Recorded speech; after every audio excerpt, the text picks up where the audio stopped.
हो जाती साइकिल चलाते यहाँ के रोडो बन गल बा। हम पहले आदमी तो ना बन रहा हम गोड़िया दिनी न मुखिया के तो बन गए अरे हम गोड़िया में जादू रहे कादू हम देखो बाबा कितना दूर चल गल बा। हम पैदल ही चलत हनी जाते नहीं हम अपन मामी के घरे हम मम्मी गल बा तो जाता नहीं नेक्स्ट ब्लॉग। हेलो गाइस किसी तरह हम उठ के हम पूरा खा लेंगे देखने तो घामो निकल गल बा वाह। तो उठने चलो तो क्या नहर पर तो क्या अच्छा व्यू आई तो लोग दिखा दी देखो चढ़ तनी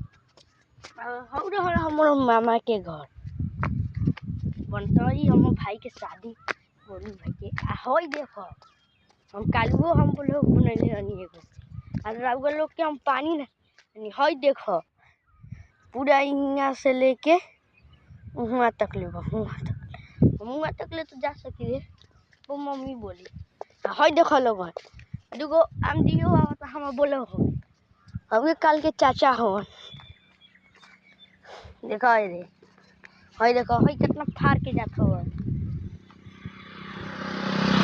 हई देखो हई तो साइकिल से बड़ा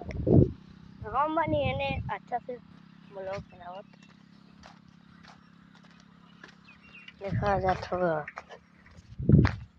तो हम सोचना कि चलो तो क्या बोले हो देखो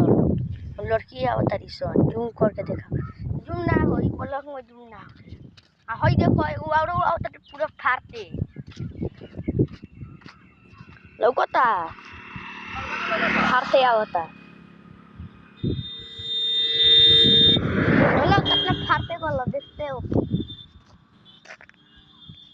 हाउ देखो हुआ एगो बकलुओ बैठल बा ओदे लौकत होई ओदे बैठल बा ओदे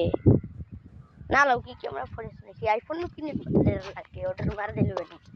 चलिए आई तो तीन हां देखो खीरा लगे हम तो जाके दिखाओते बैठल रही खीरा देखो कितना अच्छा व्यू आवता तो मिले तनी नेक्स्ट ब्लॉग तब तक लिए bye bye good morning guys.